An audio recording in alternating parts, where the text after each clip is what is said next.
तो पिछले एपिसोड में हमने देखा था एल्डर ओ यांग लिन को रिफाइनिंग पवेलियन में रहने का ऑफर देते हैं, जिससे लिन इजीली मान जाता है। रूम में जाने पर लोरेन उस पर सवालों की बौछार कर देती है। लिन ठहरा, वो उसके सवालों का जवाब नहीं देता पर उसे गुस्सा दिलाकर वहाँ से भगा देता है। उसके जाने के बाद वहाँ वाइट आता है और वो उसको काफी मक्खन मारते हुए टूल रिफाइनिंग की 2 बुक सेल कर देता है, जिसकी पावर को ऑब्जर्व करने के लिए लिन वही फनी सा डांस स्टार्ट कर देता है। जब लोरेन को उसका शोर सुनाई देता है, वो जाकर देखती है तो उसे उसका डांस काफी क्यूट लगता है और उसकी हार्ट बीट बढ़ जाती है। इस एपिसोड में दिखाया जाता है कि लोरेन खुद को कंट्रोल करते हुए फिर से रूम में झांकने की कोशिश करती है, लेकिन उससे पहले ही लिन दरवाजा खोल लेता है और लोरेन उसे अचानक से देख के काफी ज्यादा डर जाती है और उससे पूछती है कि तुम रूम में क्या कर रहे थे। तो लिन उसे कहता है कि मैं तो जो करा था तुम क्यों झांक रही थी, और मुझे गलत मत समझना, मैं बस प्रैक्टिस कर रहा था। लोरेन को उसकी बातों पे यकीन नहीं आता क्योंकि ऐसी प्रैक्टिस कौन करता है। लिन उससे कहता है कि तुम तो गुस्से में यहाँ से चली गई थी ना, क्या कुछ है जो तुम मुझे बताना चाहती हो। तो लोरेन उसे कहती है कि हाँ, इन दिनों बाहर मत निकलना रिफाइनिंग पवेलियन से। लिन पूछता है क्यों बाहर ना निकलूं, जिसमें लोरेन कहती है क्योंकि कंपटीशन पास आने वाला है ऑफ कोर्स, और मैं नहीं चाहती कि इसमें कोई गड़बड़ हो, तुम बाहर जाओ और कुछ कांड करके आ जाओ। तो ये सुनकर लिन को यकीन नहीं आता। तभी वहाँ सेकंड मास्टर आते हैं और वो कहते हैं कि तुम लिन फैमिली से वांटेड थे, तुम्हें रिफाइनिंग पवेलियन में नहीं आना चाहिए था, तुमने तो हमारे लिए भी मुसीबतें खड़ी कर दिया। और उसकी बातें सुन के लोरेन को काफी गुस्सा आ रहा होता है। वो उसे कहती है कि चुप रहोगे तुम। सेकंड मास्टर उसको गुस्से में देखकर कहता है कि लोरेन, मैं तो बस हमारी रेपुटेशन को बचाने के लिए कह रहा था, ये अगर रिफाइनिंग पवेलियन में रहेगा तो हमारे लिए बुरा होगा ना। लोरेन को उसकी बातें सुन के इतना ज्यादा गुस्सा आता है कि वो लिन को कमरे में धक्का मारती है और खुद भी कमरे के अंदर जाकर दरवाजा लगाते हुए कहती है कि मैं इस मामले को देख लूंगी। और उसकी ऐसी हरकतें देखकर सेकंड मास्टर कहते हैं कि ये लड़की कितनी ज्यादा नादान है, मैं तो बस उसे समझा रहा था कि अपने काम से काम रखते हैं। और ये बोलते हुए वहाँ से चला जाता है। यहाँ हमारे लिन को तो कुछ भी समझ में नहीं आ रहा था कि लोरेन ने आखिर ऐसा क्यों किया, क्योंकि उसके लिए काफी कंफ्यूजिंग था।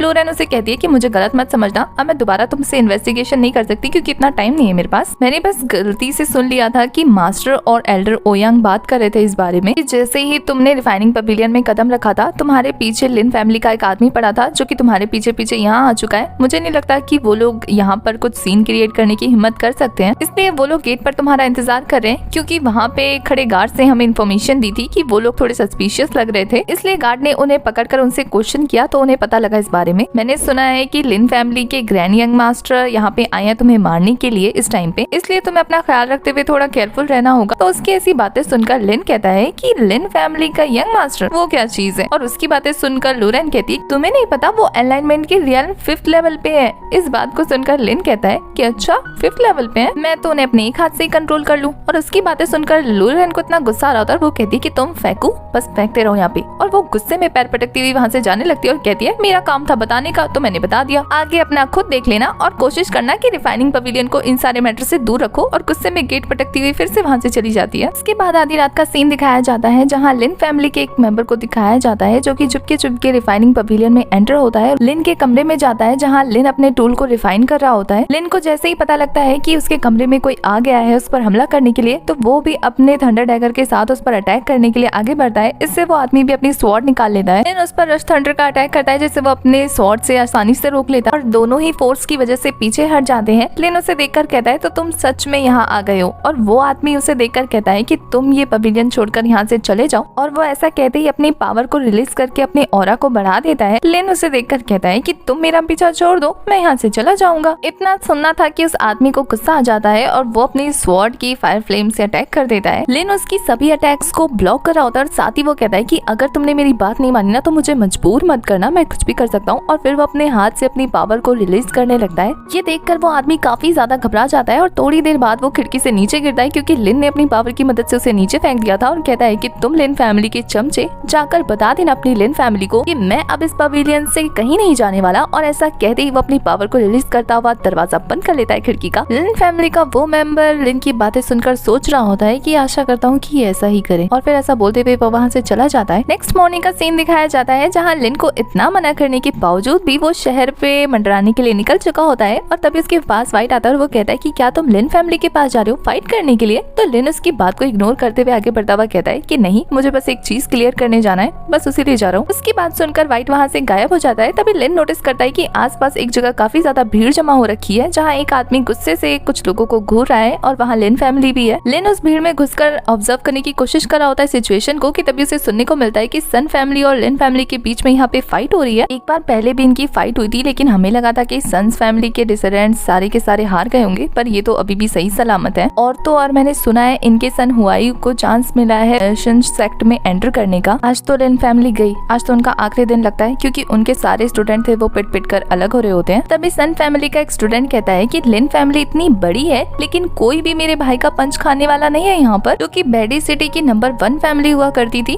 लगता है आज अपनी पोजीशन चेंज करना चाहती है। अगर तुम चाहो तो अपना ओनरशिप एक्सचेंज कर सकते हो हमारे साथ। और उसकी ऐसी बातें सुनकर ऑडियंस हंसने लगती है वहाँ पर। ये ऑडियंस ही हुई जो खड़े खड़े वहाँ पर तमाशा देख रही है और मजे ले रही है। लिन को भी ये देखकर काफी बुरा लगता है। यहाँ यंग मास्टर कहते हैं लिन फैमिली के कि लिन फैमिली ने अगर तुम्हें एक बार पीटा है तो वो तुम्हें दोबारा भी पीट सकती है। यंग मास्टर ऐसा काफी जोश जोश में कह रहे होते हैं, जबकि उनके स्टूडेंट्स के चेहरे देखकर लग रहे होते हैं कि उनमें से किसी की हालत नहीं है कि वो जाकर अपनी अपनी बैंड बजवाए वहाँ पे। साथ ही यंग मास्टर काफी लंबी लंबी छोड़ते हुए कहते हैं कि लिन फैमिली के स्टूडेंट्स इतने ज्यादा पावरफुल हैं कि वो ऐसी छोटी मोटी चीजों से नहीं डरने वाले। तुम्हें क्या लगता है कि हम डर गए हैं? और फिर वो अपने एक स्टूडेंट को आगे भेजते हुए कहते हैं कि हम लड़ने के लिए तैयार हैं, जाओ जाकर इससे फाइट करो। वो स्टूडेंट काफी डरते हुए जाता है उस इंसान के साथ फाइट करने के लिए। यहाँ लिन दूसरे स्टूडेंट के पीछे पहुंचकर कहता है वो लोग स्टूडेंट को क्यों भेज रहे हैं, लिन जाओ क्यों नहीं जा रहा है लड़ने के लिए। ये सुनने के बाद वो स्टूडेंट काफी निराश होते हुए कहता है क्योंकि हुआयू ऐसा कर रहा है, वो बराबर की मैच करवाने के चक्कर में हमारे स्टूडेंट को बुली कर रहा है। वो जानता है कि हमारे स्टूडेंट कमजोर है, इसलिए उन्हें ऐसे ताकतवर इंसान के साथ लड़वा कर पिटवाना चाहता है और कुछ नहीं। और ऐसा वो लोग लिन फैमिली का नाम खराब करने के लिए कर रहे हैं। अगर ग्रैंड मास्टर खुद जाएंगे लड़ने के लिए तो उनका एक स्टेटस है जो कि दब जाएगा,